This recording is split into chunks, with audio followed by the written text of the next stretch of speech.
Welcome, welcome, welcome. Hi, friends. We are the Antler Queens, the most inclusive Yellowjackets podcast where we shove peace, love, and Yellowjackets down your beautiful goddamn throats. We also speak candidly about sensitive issues as they relate to the show, such as mental health, politics, bigotry, etc., because it's important to normalize these conversations. I am Kelly Funhut Keen. I'm Jazzy Miss Shipman if you're nasty shamanic. I'm like hearing that in Janet Jackson's voice right now. That's how I intended it. I almost went with Kelly Conair Keen because of that that phone. I might change it halfway through. I don't know. But I always come up with like too many and then have like a Sophie's choice of deciding. Yeah. But the only one I had this week was this one in Fun Huts because tough episode to pull a nickname from. Yeah, I know. Ironically. I know. You know what? Fuck it. I'm going to change it to Kelly OG Ben BQ Truther. Team captain. Love it. Because I am the OG Ben BQ team captain, god damn it. It's true. Yeah. Don't let anybody tell you different. I've never wanted a character to die so much in my life. So do you think that people are going to accept Ben's confession? Well, what's funny is I just like ranted about, about how much I'm celebrating that he's finally dead. And guys, if he's your favorite character, totally valid. Totally valid. Okay. It's just a personal thing. All right. I think Steven Kruger. I think Steven Kruger did a great job. I think Ben like had a lot of really interesting moments in season 2. I think Steven Kruger did like a fantastic job this season. Absolutely. But yeah, I just have my him being a good actor isn't the problem. yeah, definitely. Not at all. And it's not even a Steven Kruger problem, it's a casting problem. I don't know if it's a casting problem because it may be a writing problem. I mean, he may have been casted appropriately and then they changed the writing. Yeah, that's true. Basically, like, Ben should have never lost his leg, okay? And if they were going to have him lose his leg, they should have cast an amputee actor. That's the whole reason why I'm on Team Ben McHugh, okay? It annoys me because there's cosplay that goes along with that, that's inspired by that, and it just makes me very unhappy. I could see that. The cosplay makes me rage a little bit, especially like when I'm at cons and I'm like, I'm seeing people cosplay as disabled, and I have people literally like questioning my disability and my access needs. I'm like, this wheelchair is not cosplay, okay? I'm sorry. But it helps if I dress as Professor X. Yeah. Oh yeah, and it's really helpful too when I get up and walk to the bathroom. People love that too. Oh yeah. Oh my god. Because ambulatory wheelchair users don't exist. Right. Do not get out. Like, it's happened to me at Walmart before with my knee injury. Oh god. I was like, in a scooter and I got up to get something off a shelf and this lady was like, well, if you don't need the scooter, then stop being so fucking lazy.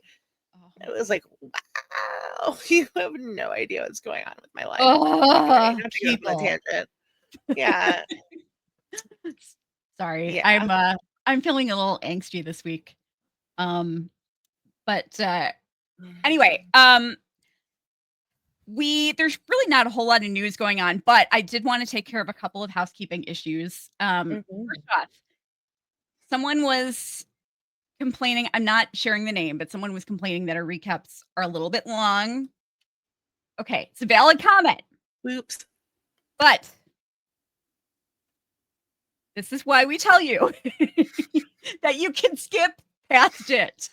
If you're not into recaps, don't listen to it. Check the chapter markers and skip past it, please. Just for your own sake. I try to make them short. for me, with like, especially a mystery box show like this, if I'm listening to a follow-up podcast, I want them to catch the clues that I miss. Yes. So I don't want to miss something and then have it be important later. I guess it's not really on me, it's on the audience, but it's yeah. I mean, some people actually really want exhaustive recaps because that's me.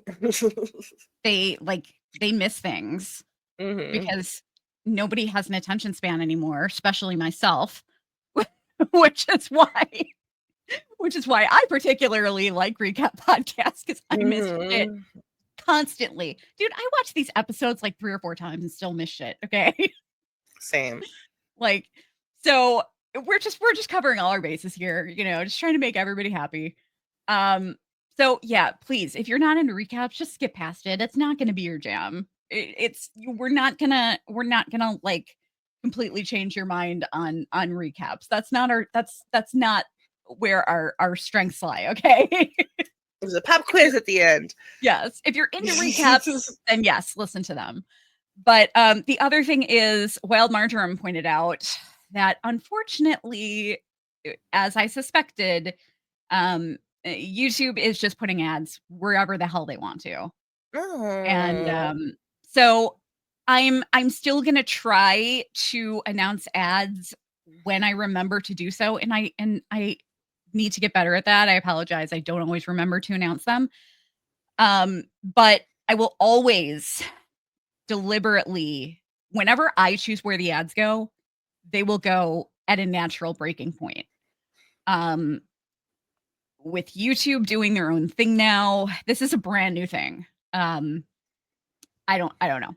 I'm hoping they'll eventually approve of where I'm selecting to have the ads placed, but you know, maybe but it sucks because I mean, most people watch these videos when they first come out, and everyone's just gonna have to like deal with random ad breaks. So it just like it doesn't even make sense for me to choose where the ads go at this point for YouTube.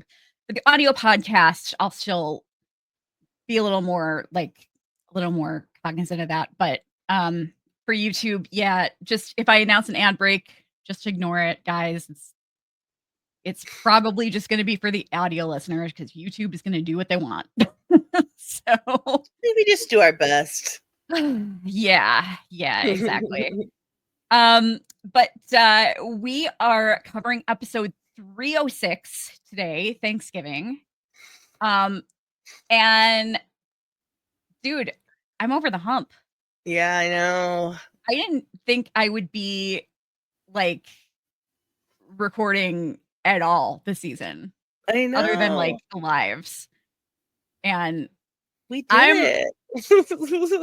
I'm back.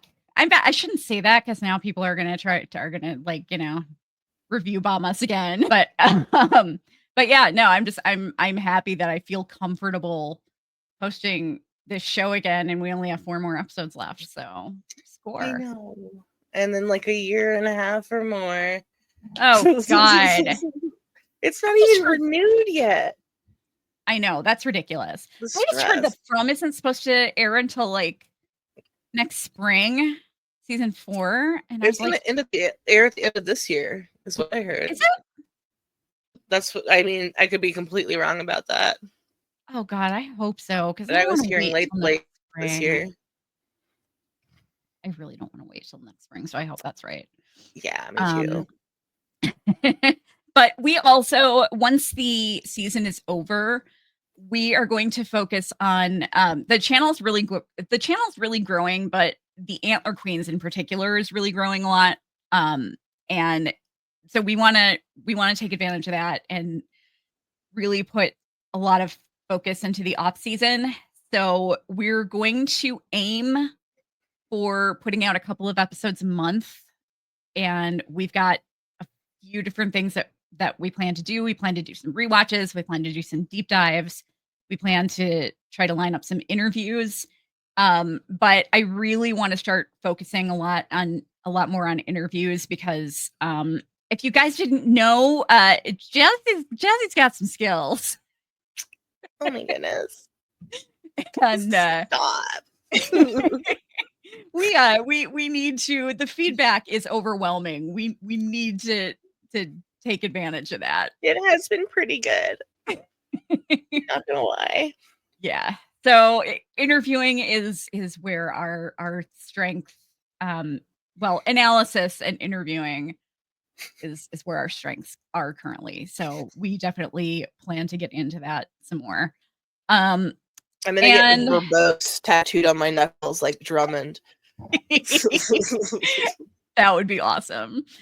But also, really quick before we jump in, I also want to mention that, I mean, there's only 4 episodes left, but last week, we didn't get to talk about this on the podcast last week because it didn't come out, but we may have touched on it in the live. I'm not sure.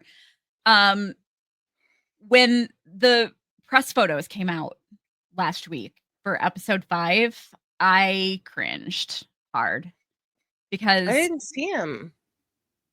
Well, oh, I know what you're talking about. Never mind. Yeah. Sorry. The episode was called "Did Ty Do That?" which a lot of people didn't get the reference.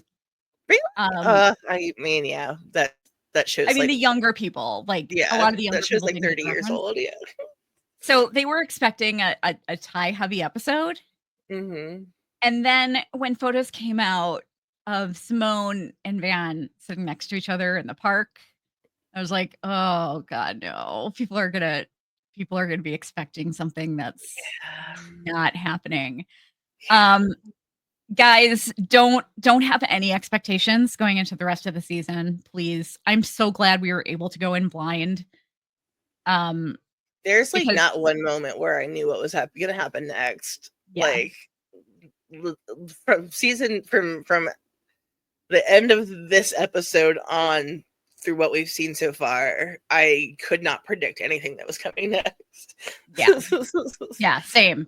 And like even just looking at the press photos, it'll give you a false idea of what to expect, I think. So I mean, just don't have any expectations. I was really bummed because episode 5 was my favorite up to that point. I really like 5. Yeah, me it's too. Getting hated on. It got hated on a lot, unfortunately, and I think part of that was due to the press photos, unfortunately. Also, I apologize. Like, we've gotten a couple of complaints about mentioning that we've seen the show. Okay, we're not going to apologize for mentioning that we've seen the show because that's kind of part of our jobs, but to hype it up. But I do apologize if we leave in any mentions that we don't mean to leave in, like about knowing what something is. I always try to edit those out, but we've had such a busy season and it's been really hard to get.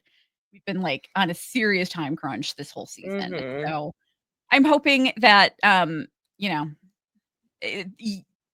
Severance actually is on episode 9 this week. And then we just have next week to get through. And then we'll only have Yellowjackets, which will be like, there will be a big weight lifted off of my plate there. Severance has been really tough for us this season. I don't want Severance to be over, but I'm ready for it to be over. Yes, same.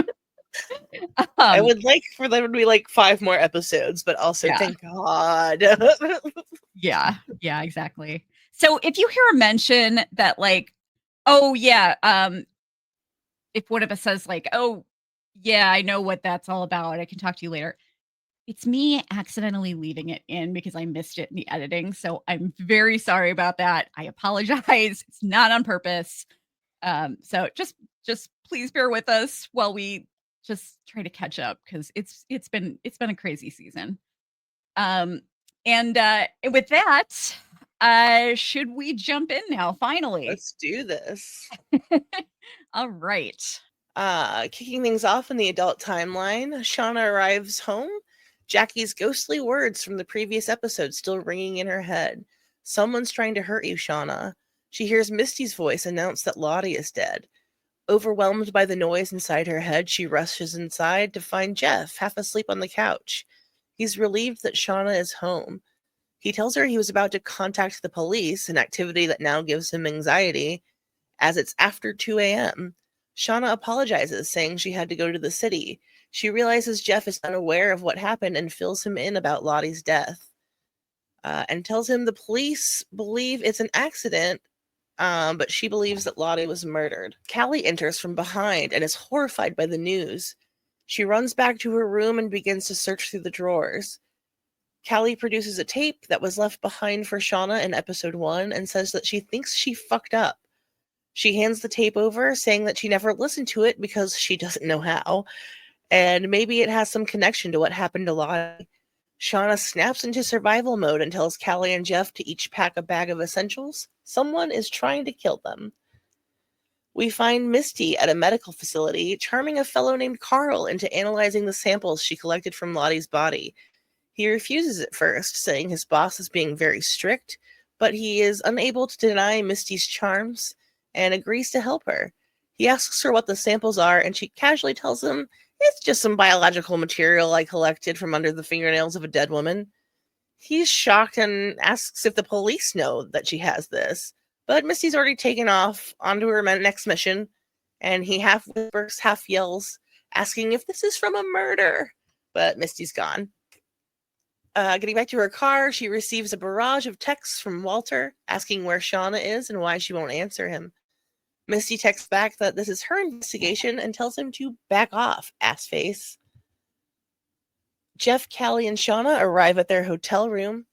Jeff hands Callie a bag and tells her to make herself comfortable in the adjoining room. She exits sarcastically, saying she doesn't need to know why she's marked for death. Shauna tells Jeff she doesn't know what's on the tape or how to play it. She tries to soothe him, saying that she won't let anything happen to him or Callie, but she needs him to trust her. He agrees and asks for the same in return. After this check, Shauna fakes being lightheaded to get Jeff to give her some privacy. As he runs downstairs to get her some snacks, she calls Ty and asks to talk to Van. Ty and Van answer Shauna's call from a deluxe hotel room where they're getting fancy spa treatments. Shauna asks Van if she has the equipment to play a DAT tape. Van confirms she has the equipment and relays this information to Ty, who mocks Shauna's high-strung behavior. Just then, they have a massive amount of fancy food delivered, and Van grows suspicious of Ty's laissez-faire attitude. With Lottie dead and Shauna falling apart, she doesn't understand why Ty is so dedicated to self-care at this moment. Ty says with the loss of Nat and Lottie and Shauna being so crazy and Van's cancer, she feels like she's falling apart, and she's just trying to enjoy the time that she has. Van says she understands wanting to live in the moment, perhaps more than anyone else, but she thinks that they should take Shauna's concerns seriously. Ty laughs and asks who would even use a DAT tape nowadays. Van says mostly garage bands and really intense birders, but suddenly a realization dawns across her face, and she tells Ty that they have to get dressed immediately. Misty walks down the street when she gets a text from Walter saying that he's sorry. He tells her to look left and consider it a peace offering. To her left, she spies a limo. The driver rolls down the window and asks if she's Misty Quigley. She demands to know who's asking, and the driver says, "He said you'd be like this." He asks for a moment and then pulls the trash bags from Lottie's penthouse out of the trunk of the limo and presents them to Misty with Walter's most sincere apologies. Walter texts again saying, "Lottie's trash." Not nice, Walter. I couldn't find anything in it, but perhaps a master detective will.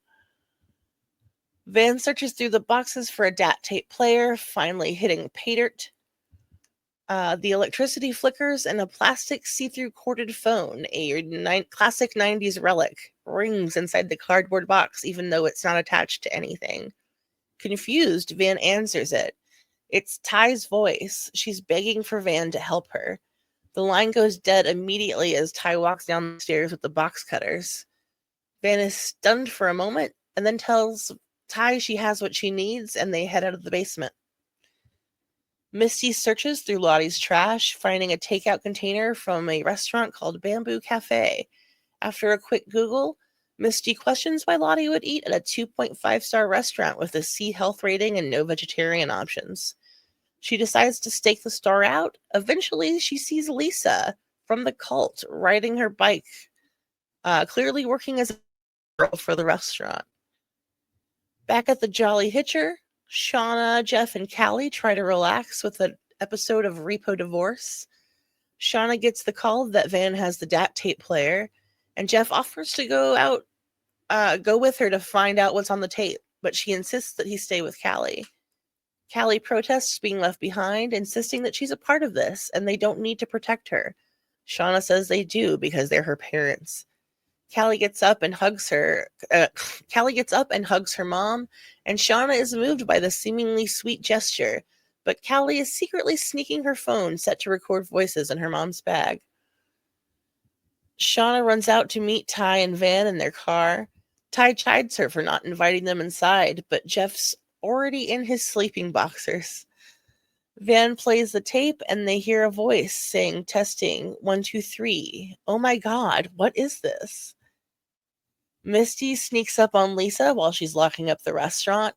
Lisa spins to see Misty holding her bike. She asks Misty not to hurt it, and Misty promptly knocks it over, telling Lisa that she is trying to figure out who killed Lottie.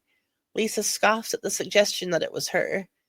Misty mentions that Lottie took all of her money, freedom, and clothing. Lisa says, yeah, that's what a cult is. It doesn't make me a murderer.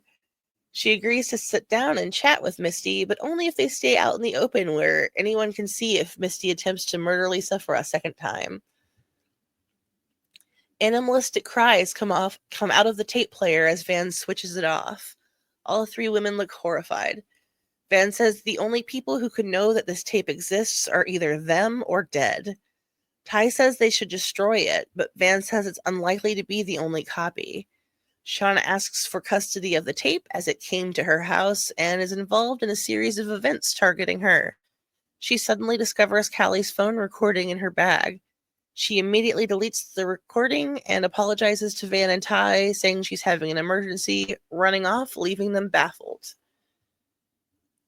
Back in the hotel room, Jeff and Callie are playing candy poker when Shauna asks to have a special mother-daughter chat with Callie. Jeff bails and Shauna returns Callie's phone. She asks what she was thinking recording her conversations. Callie says she has a right to know what's happening, and Shauna scoffs, saying that Callie is a child. Callie reminds her that she's the same age that Shauna was when they crashed. Shauna tells her to go away immediately before she does something that she'll regret. Tears in her eyes, Callie says that she just wants to be close with her, and she thought that's what Shauna wanted too. Alone in her room, Shauna's eyes well with tears. Callie checks through her phone and is able to retrieve the recording from the deleted folder that her mom forgot to check.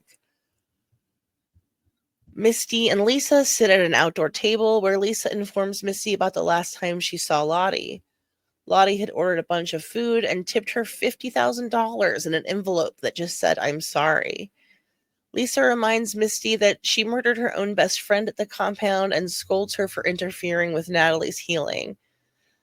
Lisa shrugs Misty off and says there's no murderer here. Lottie fell down the stairs. Misty now scoffs, saying that's too obvious, or that's obviously too cut and dry. Lisa says Lisa says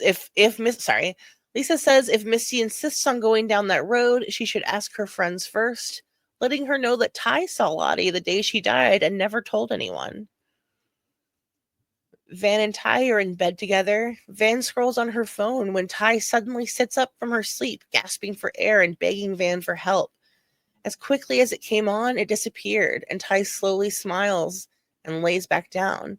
Pretending to have been asleep the whole time, she asks Van what she's still doing up. Van is deeply worried. Misty cleans Caligula's cage alone. Her phone dings with the results from Carl's lab exam. She rolls her eyes at his attempt to ask her for a date. Unable to understand the lab results, she begrudgingly forwards them to Walter, asking if he can make anything out of it.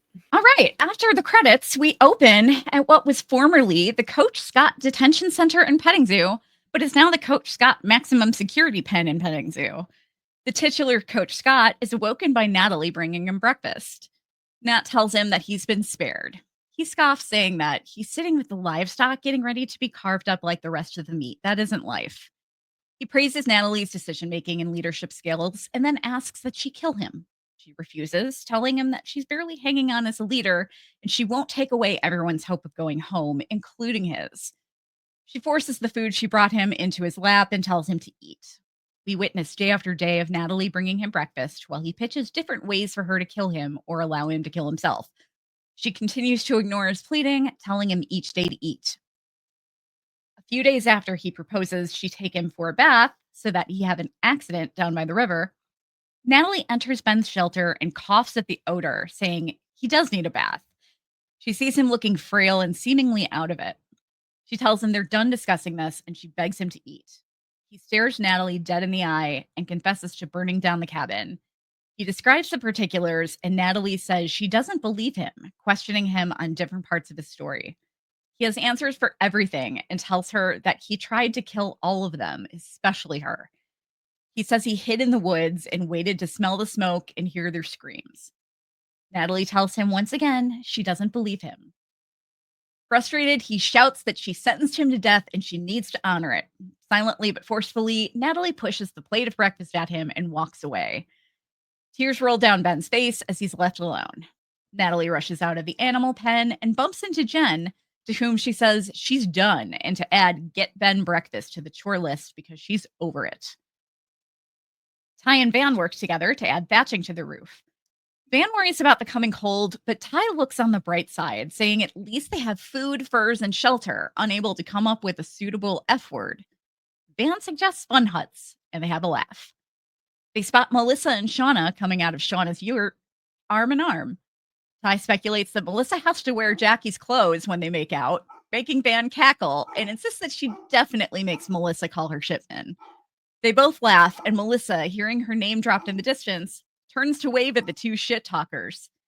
Van tells Ty to be nice, and Ty agrees that even though it seems weird, Shauna seems better, if not truly happy.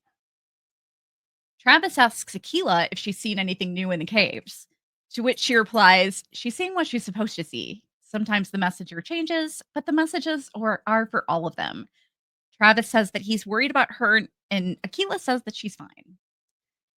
Mari brings Coach breakfast. He's filthy, and his lean-to is covered in flies. Ben jokes that things must be grim if Mari is subbing in. Mari smells something awful, and Ben apologizes, again joking that he's between cleaning ladies. She finds a week's worth of food stuffed into Ben's log. He's on a hunger strike. Natalie meets with Mari, Aquila, Lottie, and Ty, seemingly their makeshift Congress. Mari reports on Ben's activities, and Lottie says that Ben can't die. He's their bridge home. Mari asks Aquila if she's seen anything else useful in the caves. She says no, just visions of them back home, but there's no way to tell if the visions are from the past or the future. Natalie says regardless of anyone's feelings about the visions, the bridge is giving everyone hope. They have to figure out a way to make Ben eat.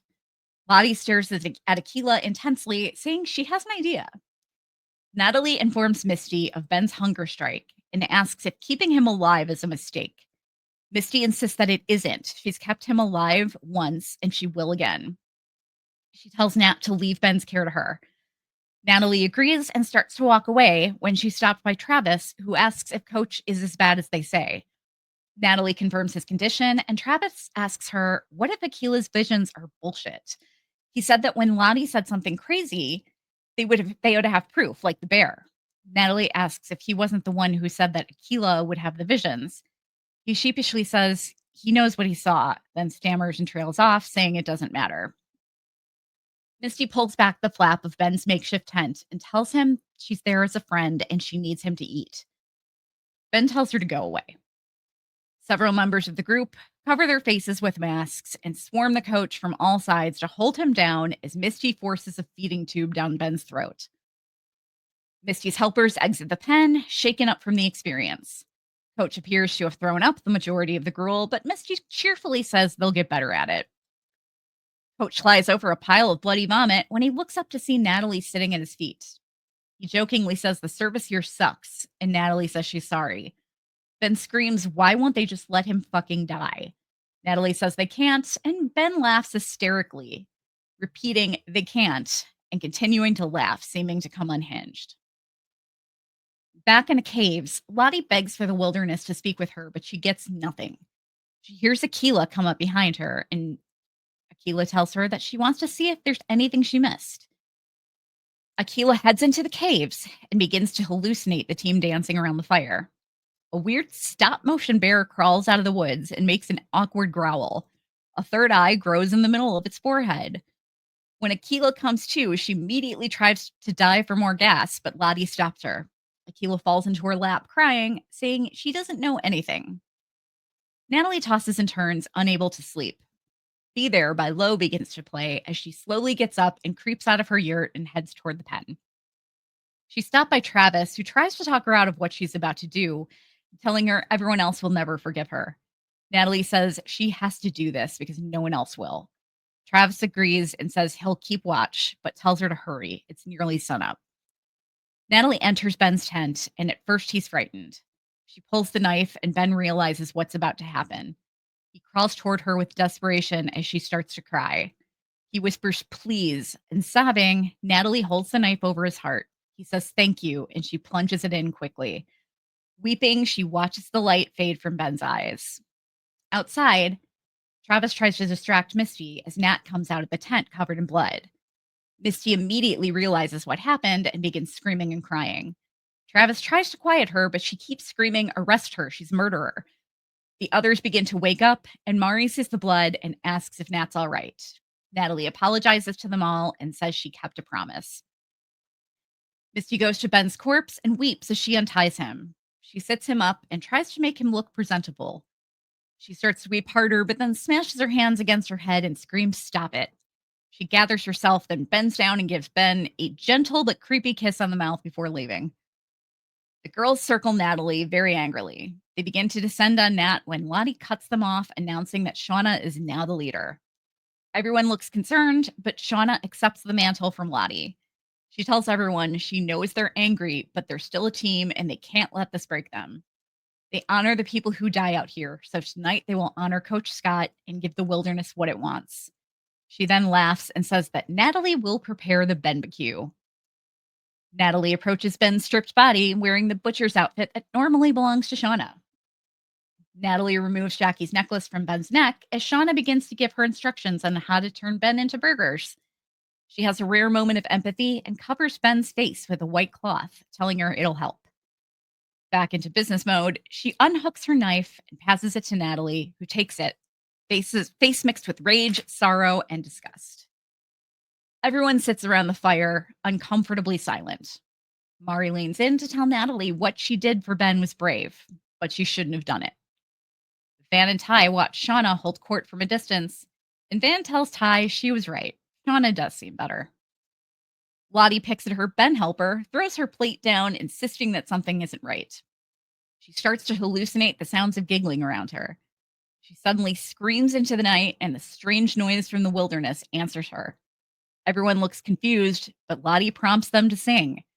They all start yelling semi-nonsensically, singing notes and screaming animal cries. They begin to dance around the fire as Lottie stands in the center screaming. Lottie is dancing and having fun at first when she spies a figure walking up to the camp that she first thinks is Ben. She screams out "no" as two figures appear from the darkness, an unknown man and woman, right next to Ben's decapitated head resting on a table. The man holds up his hand and says, "Hello." Everyone stares, awestruck in silence. He puts his hand down and suddenly spies Ben's head sitting next to him. He recoils in horror and shouts, "What the fuck?" as Bane Nosy by Lorano plays us to the credits. Yeah. What was your reaction when you first saw this ending? Oh, I think I like halfway stood up and I was like, "Oh fuck!" Like, yeah, I was freaking out. What an ending! Holy shit! I was what the fucking right along with him. Mm-hmm. Like, what is happening? Why did they leave Ben's head sitting out? So strange. I don't know. Really don't know. But okay, so we see people coming up to their camp. Mm-hmm. Well, I guess the head was to honor Ben. Yes. But we see the people coming up to the camp at the very, very end. Mm-hmm. So there's no context after that. First viewing, I'm not thinking that this is hallucination. I'm thinking this is definitely happening. Oh no, it's real. Yeah. I assumed it was real because everyone saw it, not just Lottie. Right. Yeah. Right. But we also saw what looks like the pit girl scene in the trailer. Mm-hmm. So this gets really complicated. So why are these people coming up to their camp and then they're still killing and eating each other? I mean, yeah, it probably doesn't go that great. I'm guessing. I mean, they walked up to the middle of a cannibal hoedown. Like, Yeah. it wasn't like they just walked up on them tatting lace and playing telephone. Like they were like dancing around a decapitated man. That's gonna take some explaining. Yeah. So yeah, not a great look. it's not a great look. And I could see the possibility of them perhaps just getting the fuck out of there. Taking But off. yeah. You would think if that's what they did and they made it back to civilization safely, that they would probably tell people. Oh, for sure. And the pit girl scene happens sometime in between that. Mm-hmm. My theory from way back in season 1 was always that there's going to be a rescue attempt and it's not going to go well and they're going to end up killing the rescuers. Man. But I also had the theory that Ben was going to find people and abandon everybody. And I never thought Ben was going to make it. I actually really go ahead. Sorry. As much as I wanted the Ben BBQ, I really wanted that storyline to happen where like Ben gets rescued and leaves them behind because it would be so messy. Yeah, that would be interesting to explore. And the thing is, it would be believable too because he actually had some survival skills. Yeah, absolutely. I was just shocked that they ate Ben at a time where they had like plentiful food. Right? That's what I was not expecting. I was like, once they like had him pinned up, LOL. Once they had him in their custody, I was like, okay, so they're just gonna like keep him till winter because there's no way they're gonna eat him while things are going great. But yeah, they've really crossed that threshold into casual cannibalism now. Yes. Picking it up. Should we get a little bit dangerous here and dive into some discourse on who is actually to blame for this happening? We're gonna make some people angry here. Yes, let's do it. Okay, remember, people, these are fictional characters, and it's okay to feel whatever the fuck you want about them and their actions, unless they're like racist or homophobic or transphobic or ableist or anything like that. But it's funny because Shauna ends up taking over as leader after this. Mm-hmm. But I'm not gonna blame it on Shauna because it seems like cutting his Achilles was a group decision. Yeah. But I think that's essentially the reason why he's dead. I mean, he wanted to live. Yeah. He was Yeah, he pleading for did. his life. I found it really strange how quick he turned from begging Yeah. them not to kill him to just end being like, but Yeah. I mean, he is like fully disabled now Yeah. in the woods without access to any care or amenities. So yeah, I kind of get it. I mean, these girls are elite athletes. They Mm-hmm. they didn't have to cut his Achilles to make sure he No. didn't disappear. I mean, if they really wanted to, they could have even like took turns on Ben watch, you know? Mm-hmm. I mean, somebody should be up anyway watching the camp like in shifts.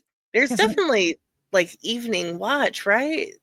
Do they not you have? would I mean, I think. feel like that's what Travis is doing. Yeah. Yeah. Yeah. Yeah. He Exactly. just seems to So be up all. why couldn't that person just also be watching Ben? And if that's not feasible, there's enough of them that they could have somebody on camp watch and somebody on Ben watch at the same time. Mm-hmm. It makes zero sense. So I totally support what Natalie did. Oh yeah, I think it was the right thing to do. Yeah. It he was in such bad shape, intubating a man in the Yeah. woods like that can't fight back like that was so brutal.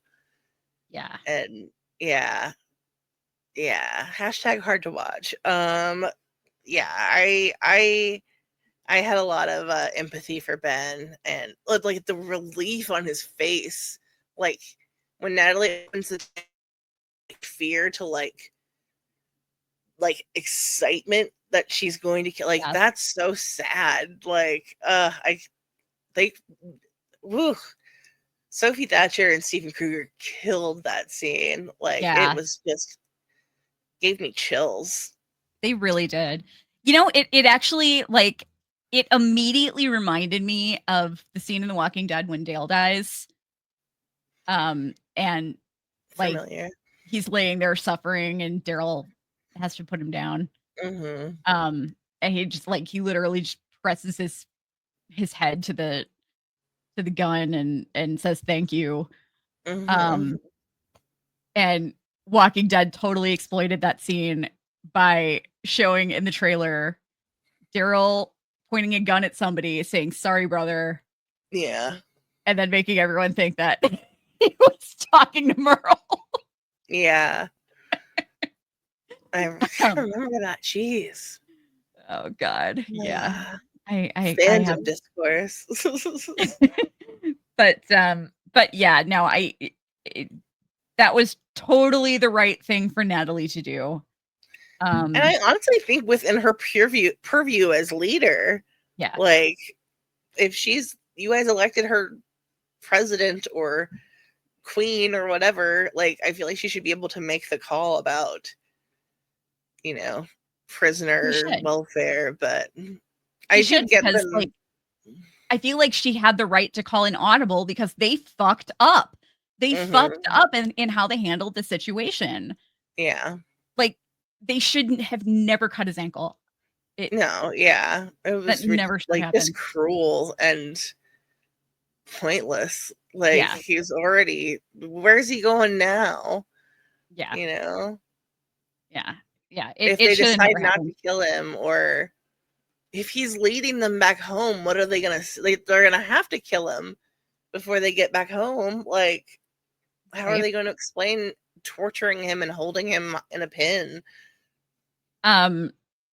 Do you think that Misty called dibs on the high calorie butt meat? For sure.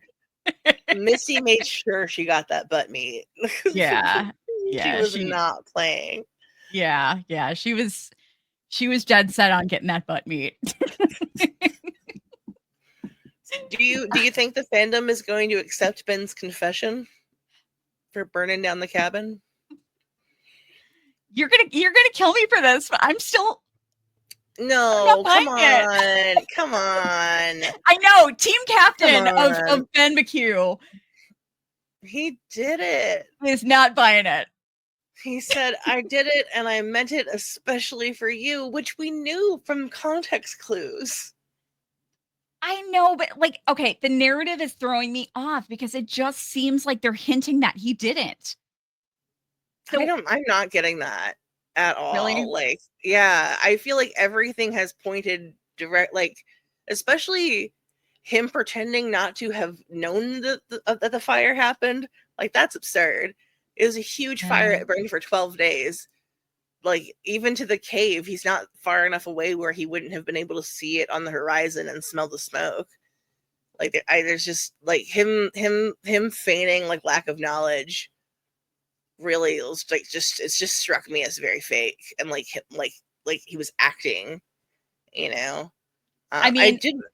Go ahead. Sorry. no, it's definitely hard to believe. But Mm-hmm. I don't understand why they would even have him deny it like that. Because he didn't want them to kill him. He thought he could like approve to their better nature, appeal to their better natures.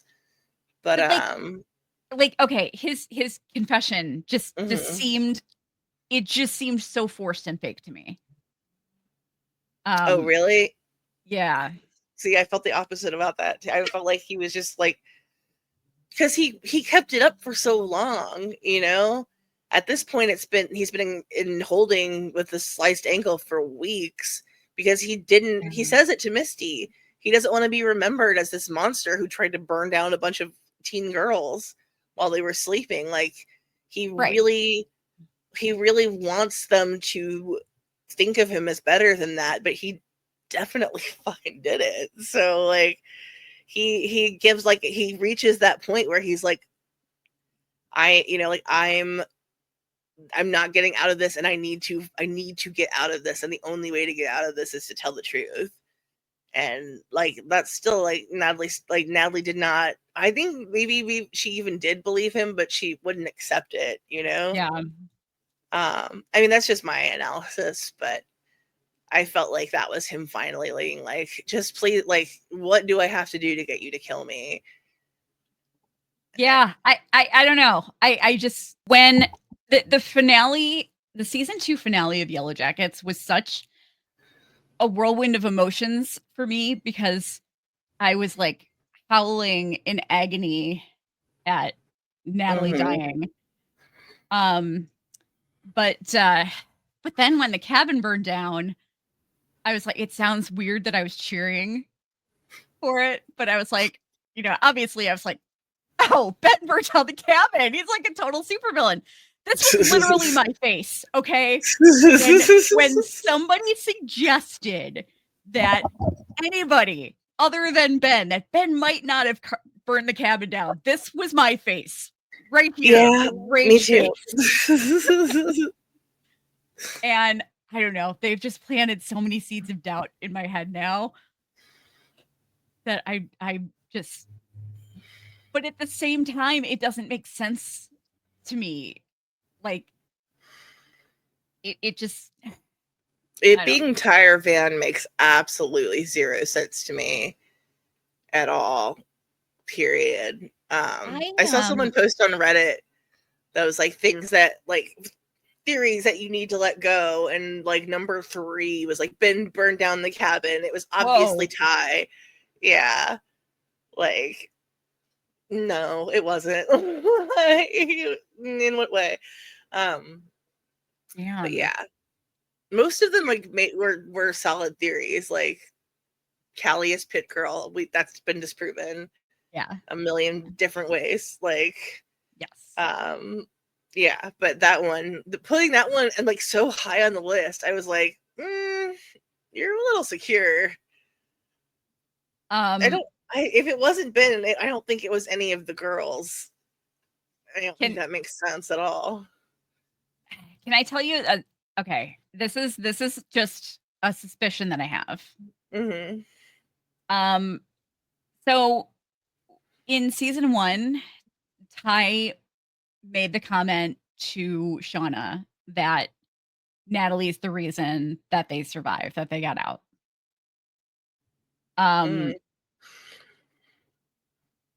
I have a feeling that Natalie is, everybody is assuming that the women in the present day wanted nothing to do with Misty because of the black box, because they learned about the black box. But I have a feeling that when they leave the wilderness, Natalie is not only going to be seen as a hero, she's going to be put like morally way higher than the others, because I think we're going to learn something about Shauna and Ty that that perhaps they each did something that really fucked everybody over. Because I feel like the whole black box thing would have come up already in the present day timeline if it was that big of an issue. And I feel like we're gonna see them sabotaging their attempts to get home, and people are gonna get hurt because of it. That's my thinking. Solid. I always thought at least Nat knew about the black box because she greets Misty with a shotgun. Right. Yeah, exactly. They're a crazy fucking bitch. So I'm not sure. And I'm not convinced. I'm actually not convinced that that's entirely because of the black box. I think there's some. I think we're going to see Misty do something else too. That's. I mean, I'm sure. Yeah. Yeah. We got time. But is there any way that something neglectful could have happened that you can think of to have caused a fire? Shauna threw a cigarette out the window and it somehow didn't get extinguished by the snow. I could see blame eventually falling to Ty, because perhaps it certainly has in the fandom. Yeah. Not for the fire, but perhaps she is holding back that she locked everybody in because of her sleepwalking. You know? And like when she woke up and was like, oh shit, the cabin's on fire, she wasn't necessarily going to be quick to be like, oh, hey guys, shit, I left it in. My bad. Yeah, that's fair. I mean, we've never seen her do that before. Like, it seems through season 2 at least that her and Van like tying themselves together has pretty much helped control her sleepwalking, or at least. Actually, I think Van would be even more likely, because she went back for something, right? What do you mean? When they were escaping the cabin, she went back. Oh, I don't remember that. She went back to grab something, but we didn't see her actually grab anything. And I'm wondering if she was undoing evidence of locking them in. I was thinking it was maybe cabin wife's manuscript. Maybe. And that's why we didn't ever see it, is because they edited that stuff out. Yeah. Yeah, that's possible too. But yeah, I just like, I think that a lot of we know that running back into a burning down building to destroy evidence seems silly, because it's going to burn down. They don't have a way to put the fire out. Well, it seems especially silly because they couldn't have possibly known that the cabin was going to burn down. And I don't think that, like, I mean, I don't know. I'm not a starving teenage girl in the wilderness who like is longing to get back to civilization, but I think it would be a little harsh if they were like, you locked us in, we almost died because of you, you know, rather than like focus on the fact that that someone set fire to the cabin. There's There's also the possibility of, and I had to double check Google to see what they were called because I couldn't remember off the top of my head. But there's also the possibility of it maybe being what is called a zombie fire, Hmm. which basically comes from the underground, Mm. um, and emerges. But the thing is, though, I think it tends to happen. I think they tend to happen though, like towards the end of seasons, and I think they were like in the dead of winter, weren't they? Well, they said 12 days after the fire, spring came. So they have to be towards the end of Oh, winter. okay. It could be a zombie fire. I've Um, never heard of that before.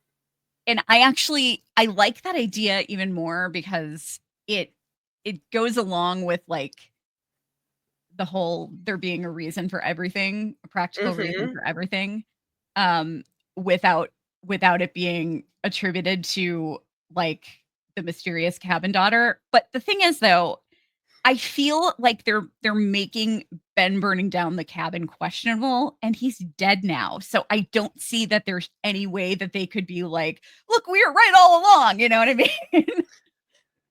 I'm hoping that they introduce Cabin Daughter and she's able to confirm it one way or the other. I mean, that would be Because great. there's someone in that cave.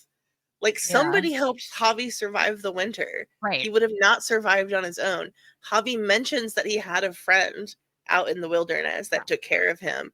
And when Ben is in that cave, but I mean, he could have been talking to himself, but he is arguing with someone. He's fighting with someone about what to do with Mari. yeah. Um, I still think she's real and will eventually be introduced. I think that'd be super cool.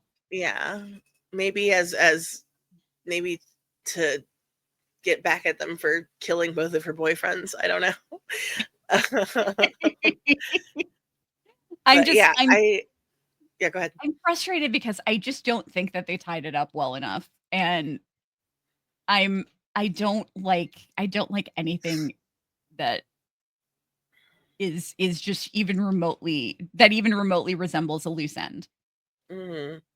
It's just I feel annoying me. I feel like Javi saying his friend told him not to come back and that it wasn't safe for him, and then, is like enough of a thread for me to pull at to be like, Yeah, there's someone in that cave that knows the whole truth. Not just to yeah, like the cabin, but to like basically everything. yeah. Um, I or Ben's just having gas. He's just doing inhalants like Charlie Kelly. Um, yeah. yeah. But yeah, I mean, I don't Kevin's think pretty that much up. I I I don't think that any of the girls would have deliberately set the cabin on fire, even if it was Issa. But I think that makes no sense. yeah. I think that The makes no only sense. thing that I could imagine is maybe it being an accident of some kind, or blame was gonna shift to either Ty or Van because they locked everybody in because of Ty sleepwalking. Like, Mhm. that's that's that's the only other possibility other than Ben and Cabin Daughter that I can see. And I totally accept, like, I want Ben to have done it. I just don't like the narrative. I'm not happy with the narrative. I don't think that I think that I feel like it's hinting that he didn't. And I I really thought that it was going to be unambiguous when we came back, and I was yeah. not delighted to find out that I was wrong. But I still Oh, feel I'm like, definitely not delighted.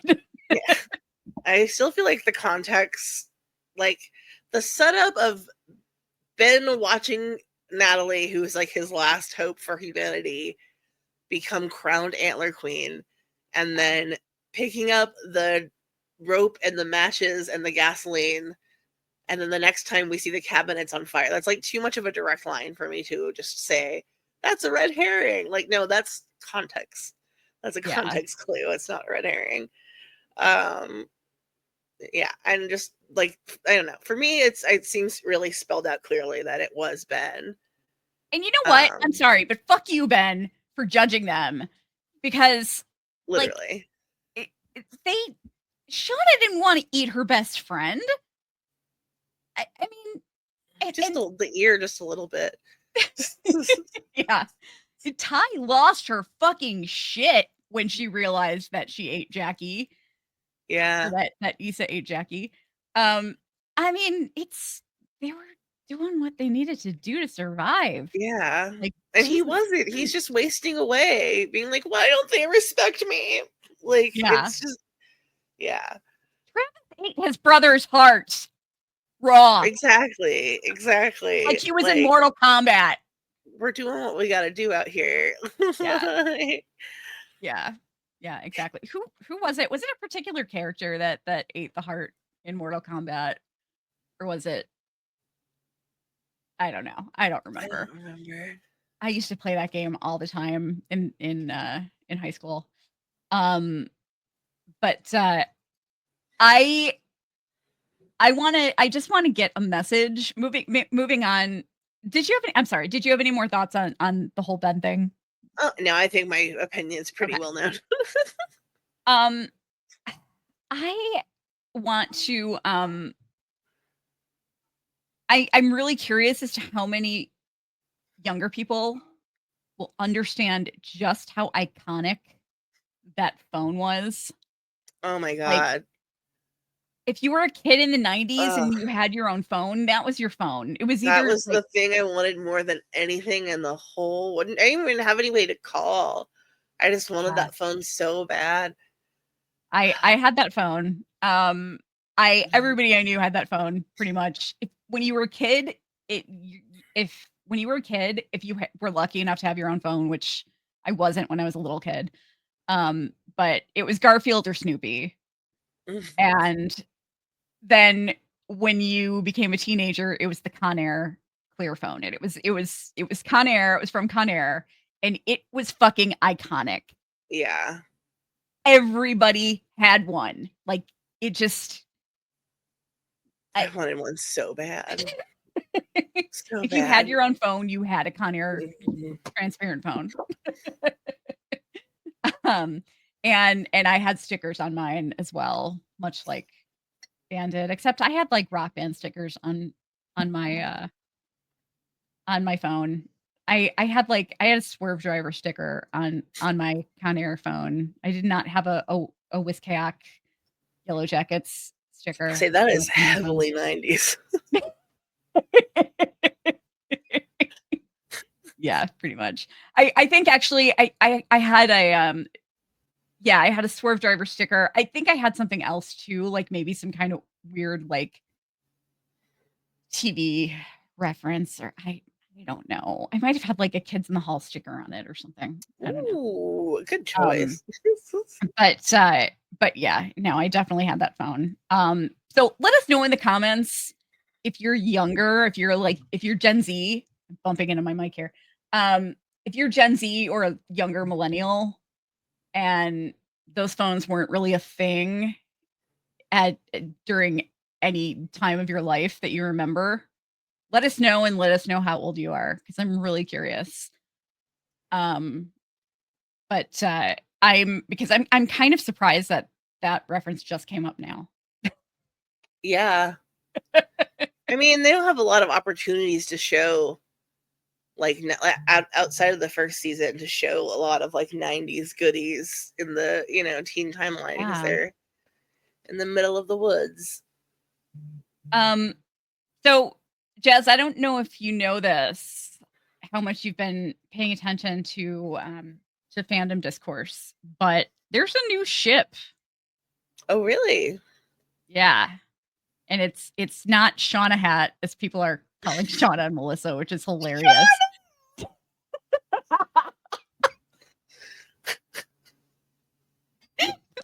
That cracks me up. They can't even put her name in there. It's just Shauna Hat. Shauna Hat. That's brutal. But I think it's because people were actually shipping her before they knew her name. Like during they were shipping them during season 2. I think that's why I could be wrong, but I think that's where the Shauna hat name came I from. haven't gone back and done this, but I've seen people say that if you go back and watch season 2, you can see Melissa like following Shauna around already. Okay, gotcha. Well, yeah, I mean, I think there were people shipping the 2 of them in season 2, so that would make sense. Unless Shauna hat actually happened because of fan service, but that would I doubt it. I think shows do that a whole lot less than people think they do. Oh, absolutely. But yeah, so it's she poor Melissa, she's doomed forever to be in a ship named Shauna Hat. But no, the new ship that I'm seeing talk of lately is Travis and Aquila. Interesting. Yeah. I don't think that's going anywhere, but it would be cute. It would be cute. I can forgive him for the whole like, you know, Tequila. Yeah.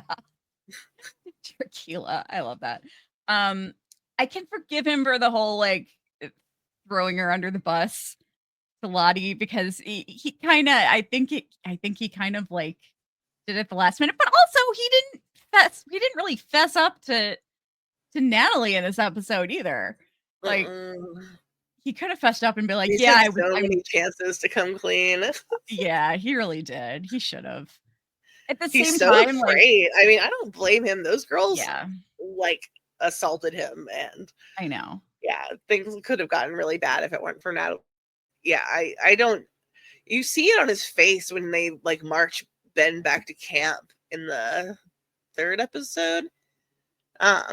He's so stressed out. Like, poor Travis. I don't know if anyone's been through as much trauma as he has.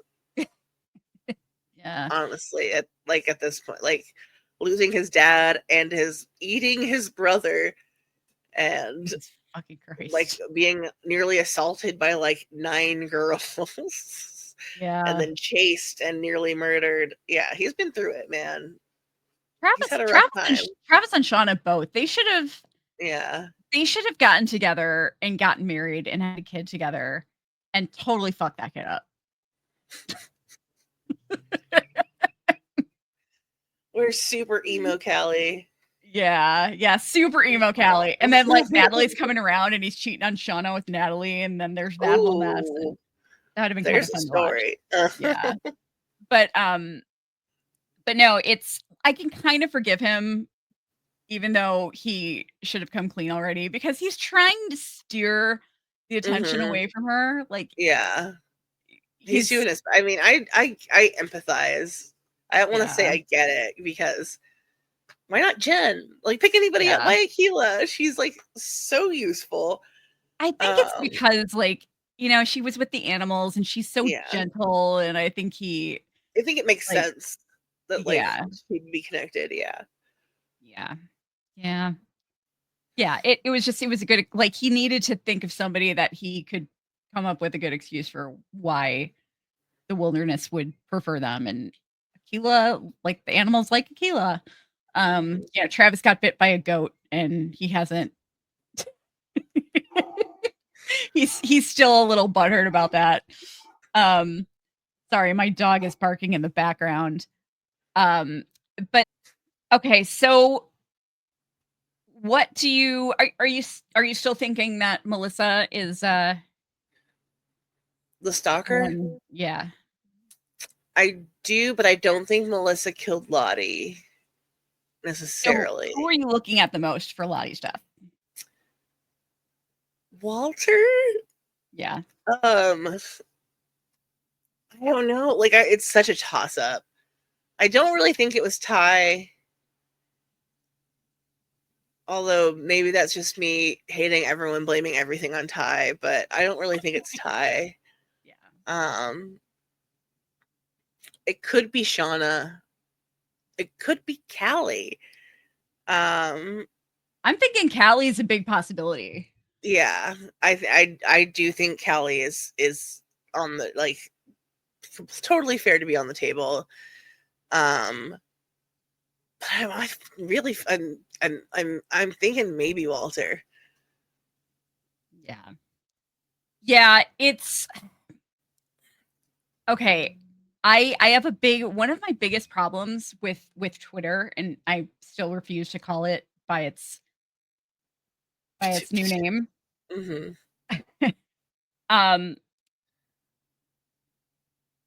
I really, it happens so often that I open it up and I'm looking at the posts in my feed and I see something really that looks really interesting. And then when I go to click on it, it's just like it just disappears. It like just scrolls way down I hate into that. the ether, and I can never again find it because I didn't get to see who posted it.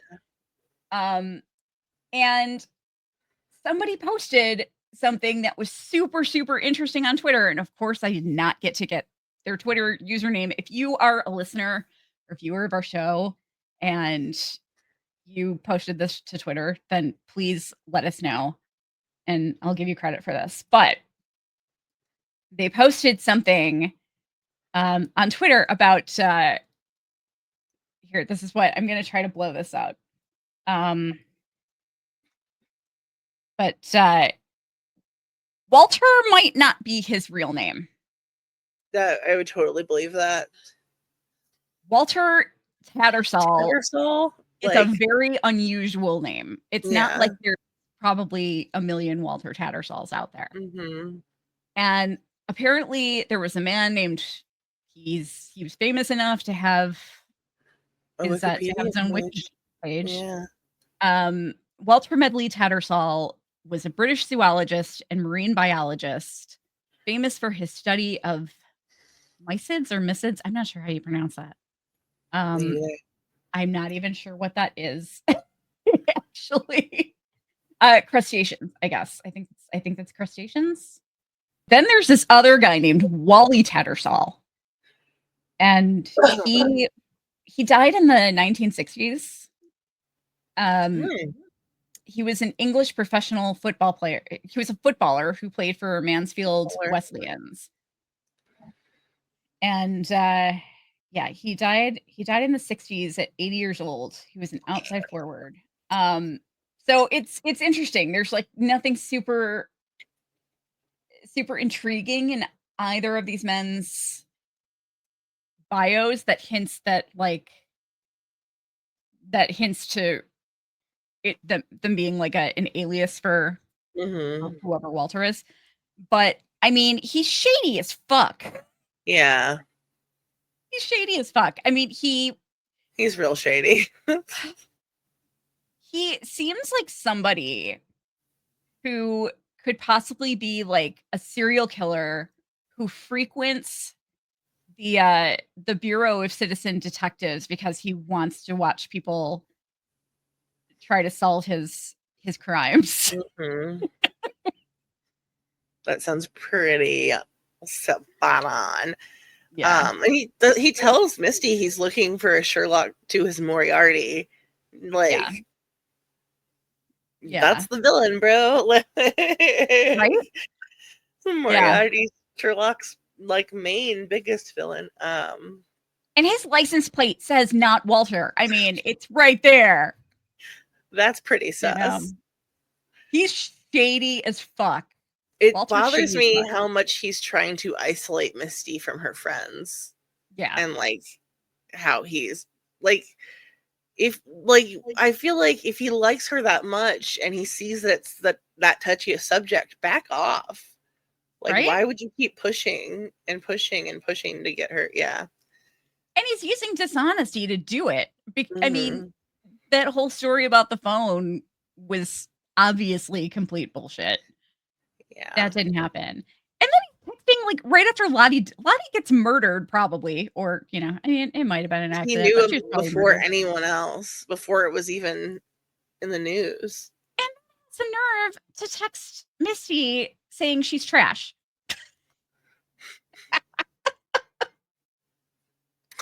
I couldn't help but notice that. I'm like, was that deliberate? Like, Lottie's trash. ... And No, here I'm are the totally like reviews.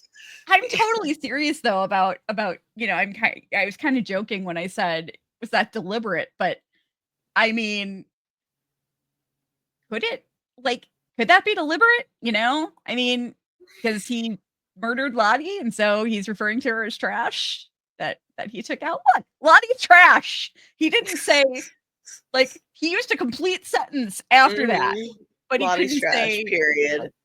Not comma. yeah. But he couldn't say or a semicolon, He could follow that up with a complete sentence, but he couldn't use a complete sentence in saying Lottie's trash. You couldn't say here's Lottie's trash or I'm giving you Lottie's trash. No, because he killed her, damn it. Walter has been at the top of my suspect list. He got that shit with Adam and Jessica wrapped up so quickly and neatly. Real fast. And Kevin. Yeah.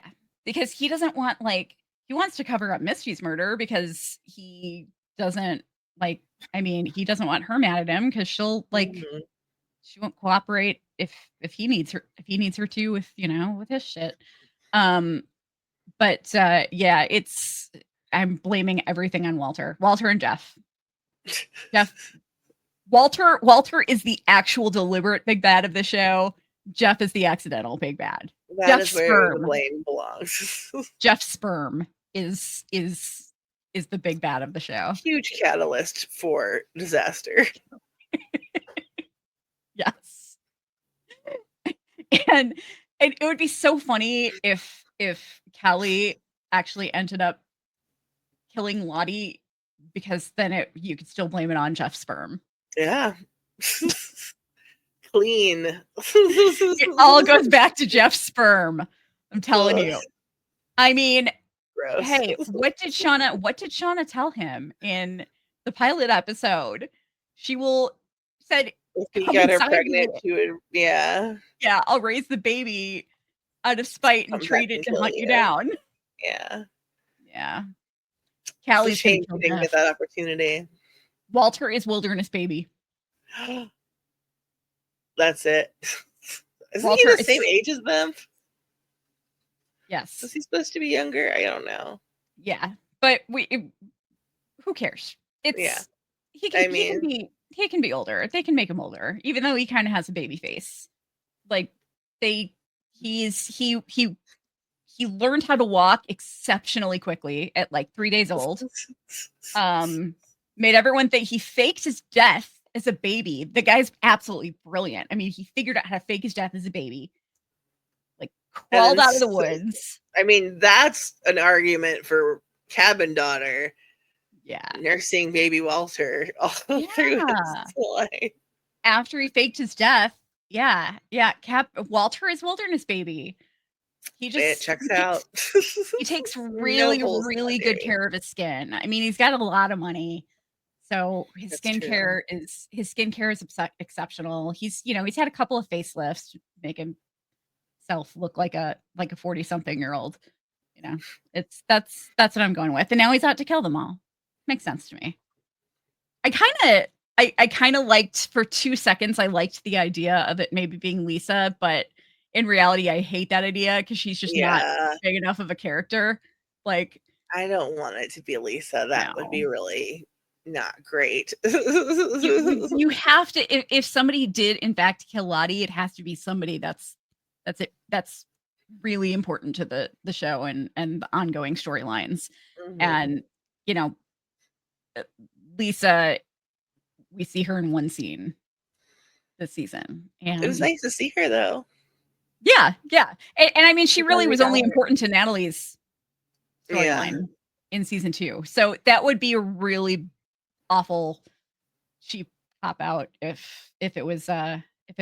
But why would she kill her if she just gave her $50,000 too? No, really, seriously.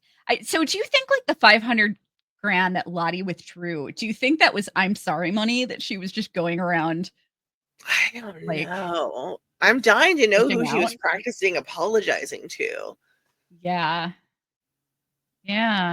She called herself Charlotte, so it might have been cult members because that's who Like she referred to herself as Charlotte in the mirror. That's So true.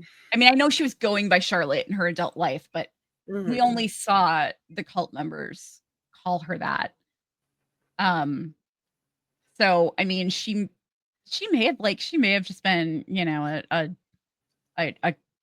I'm culty, I'm sorry, Santa Claus, dishing out envelopes full of Oprah. yeah, yeah, pretty much. Um, but yeah, like I wouldn't even. I mean, we might see Lisa again, but I would be surprised if we did even. Yeah. Um, but I'm glad that with her popping up again, though. I mean, Lottie and Natalie are both dead. But I'm glad that she had a scene with Misty because that's who she really needed to have a scene with. I mean, considering that Agreed. she Yeah. It was a really good scene. I enjoyed it a lot. yeah, yeah, same. Um, what else haven't we talked about in in this You want episode to other than do the Sassies and Zupas? yes, let's do that. Um, I'm gonna go first this week because I feel very strongly about Yeah, go mine. for it. Um, I'm lighting a torch for Callie, and I suggest can you not hear me?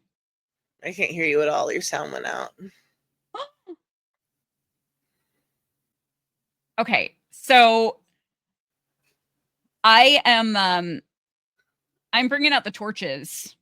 I'm Mm-hmm. big mad. I'm bringing out the torches for Callie this week for the incredible crime against humanity that is recording something in her phone titled Physic Lesson Tuesday. Physic. A And singular physic, if not you're all from the physics. if you're from the Chicago area and you understand why this makes me so mad, because I feel like it might be a Chicago thing. I don't know why, but if you're from the Chicago area and you have an idea of why this enrages me so much, let us know in the comments. Like, I'm not the type to get hung up on people's spelling or grammar or anything. I think it's kind of classist and, you know, it's kind of like a dickish thing to do. But for some reason, I just get oddly enraged when people singularize plural words. Like my father talking about going to the Cub game or the Bear game. I can't it Fair makes game. it makes me like Deborah Morgan, it makes me want to put a campfire out with my face. Um Physics lesson Tuesday. Kelly, Ugh. Kelly, why do you hate me so much? Why? But I really want to know what that gym rant is. What's Chloe Guts screaming? Oh, Oh, never that's mind. That's yeah. from the first episode. Duh. Alana Cinnamon Challenge. Ah, that's really rough. Interesting trash bin. Yeah. Yeah. Coach Morrison being stupid. Wow. Nice ableist word there, Mm-mm-mm. Callie. Wow, you suck. You suck, Callie. I hate you this week. Sorry. That was a little harsh. Meh. Um, but who is my I was so oh no, my sassy award is going to Nat for sure, because I think she totally did the right Yeah. thing in killing Ben. Oh, Um, yeah. they should have never cut his Achilles, and if they hadn't, I think that he'd still be alive and not begging to die. Most likely. Yeah. Yeah. What about you? Who's wearing Zubas this week and Um, who's getting your sassy award? I think, man, I think, man, I feel like I don't want to do the exact same ones because I was kind of leaning towards Callie for illegally recording her mom. Like, that's pretty shitty. Yeah. Um,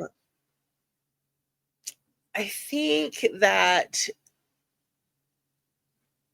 this week I'm gonna go with adult Ty for Zubas because betting tie, No. that's Issa. Yeah, and she's not helping. Like, she is not contributing positive energy to the group. But see, wouldn't you want to give it to Issa? Yeah, that's what I mean. Okay. Yeah. Poor The Ty is person that is inhabiting adult Ty's body at the moment. Yeah. Poor Ty is just a helpless hostage. Yeah. I have to agree that Sassy has got to be Nat. Yeah. With a mini section for Misty for giving it her best shot. Teen Misty, because she intubated a man in the woods and fed him a gruel she ground herself to try to. She was really gunning to keep him alive. Yeah, and you gotta love her for it. What the fuck, man? Yeah, I mean, this episode's wild. Yeah. Misty is such a fascinating character. Absolutely. Ooh. Yeah. I mean, obviously I would give the Zubas award to somebody different for real, but I can't help it. Callie just hit on one of my pet peeves. And I was feeling her anyway, and I didn't even notice that. Yeah. I just don't like the way, like, I don't like the way she's like demanding to be a part of the narrative. Yeah. Like, everyone who's a part of this narrative is dropping like flies. Like, why are you trying to insert yourself into this situation that is clearly not stable or healthy or good? Yeah. I feel like she's kind of doing a repeat of Shauna, as a teenager. Yeah. Like, Shauna was in Jackie's shadow and just kind of went a little nuts when she broke out. And I think Callie probably feels like she's living in her mom's shadow because, like, she probably feels less like Callie Sadecki and more like Shauna Shipman's daughter. Yeah. And I could see that. So she's probably pulling a Shauna. Like, she even made the comment in tonight's episode, I'm the same age that you were when all that happened. So I could totally see that. But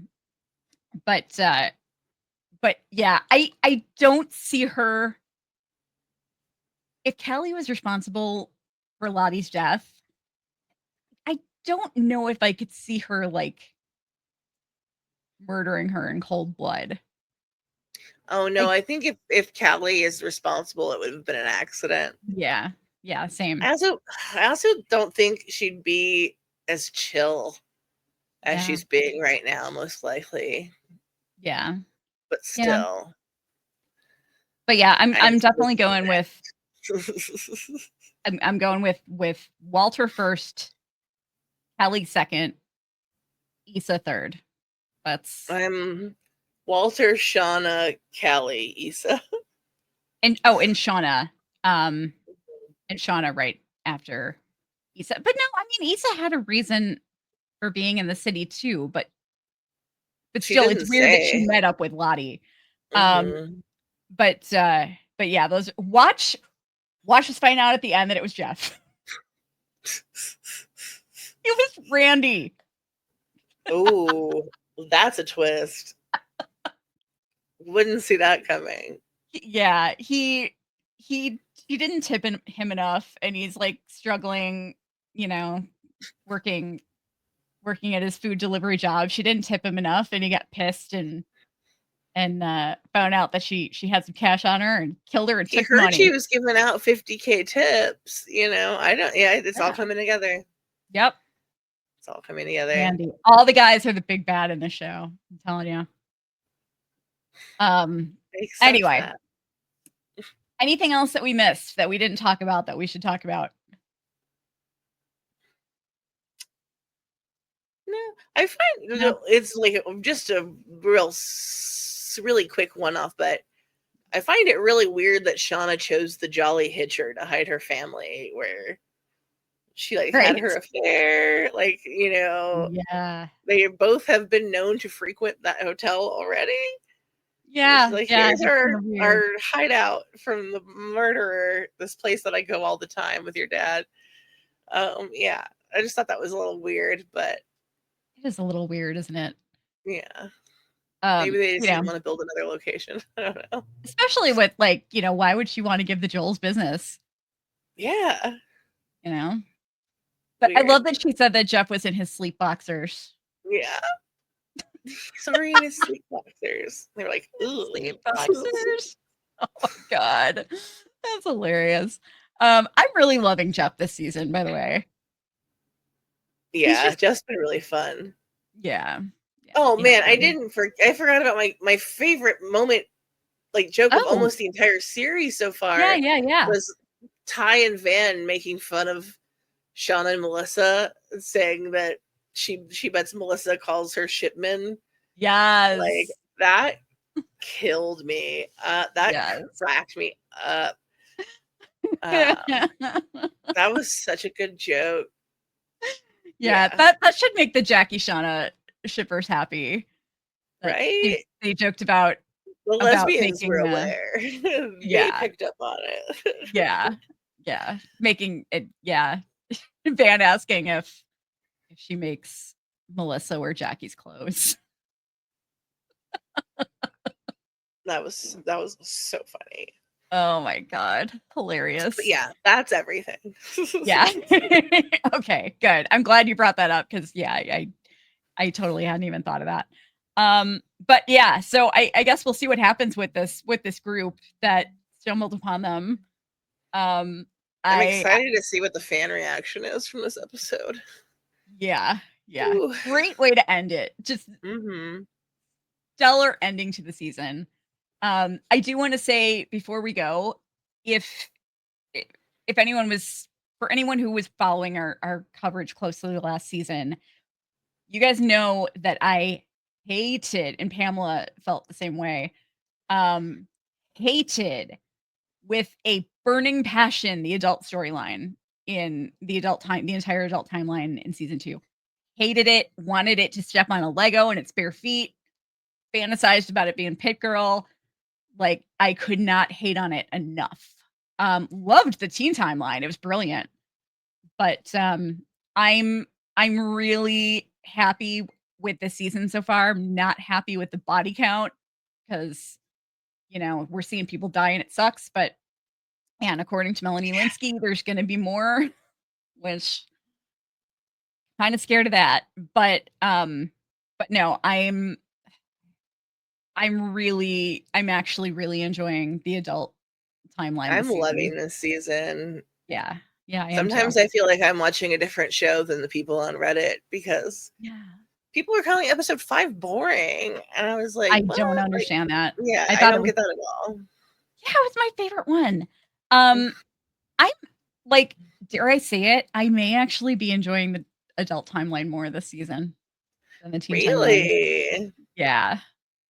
The adult I'm timeline has cleaned up its act for sure. I'm really loving it.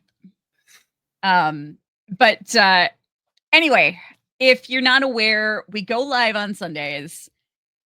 Please join us. We go live right after the episodes end every Sunday night, which now is 9 o'clock Eastern.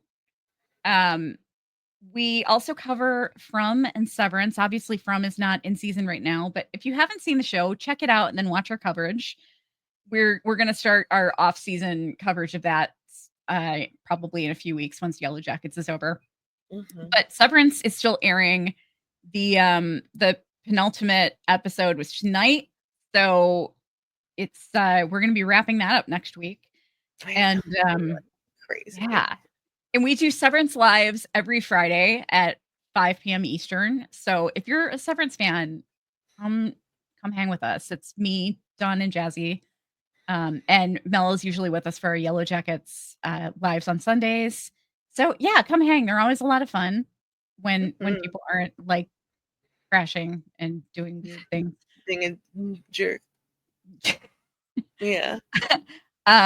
But yeah, they're a lot of fun. And then check out our Severance coverage and our Reddit coverage. And leave us a comment because it really helps us in the algorithm. Share our content with your friends, etc.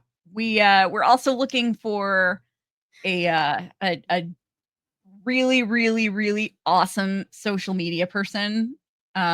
Somebody who is good at community building and knows how to engage on social media and isn't afraid of it like I am. I fucking hate social media. So if and also someone to help with editing too. So if you know anyone, we've got a I'm going to leave a link to our application in the show notes. So check that out and fill it out and we'll take a look at it. And with that, I guess we are out of here. Oh, wait, no, one more thing. Comment. I want your opinions. Comment what your favorite TV shows are that you would love to see us talk about. Like whether it's just one episode or like one season or the entire thing or whatever. Just leave us tell us what your 3 favorite TV shows are in the comments. And we're going to start kind of keeping a record of this and for future content, maybe future bonus content, we'll see. But we're starting the survey process now. So with that, we're out of here. We'll see y'all soon. Peace, love, and Yellowjackets, all. Buzz.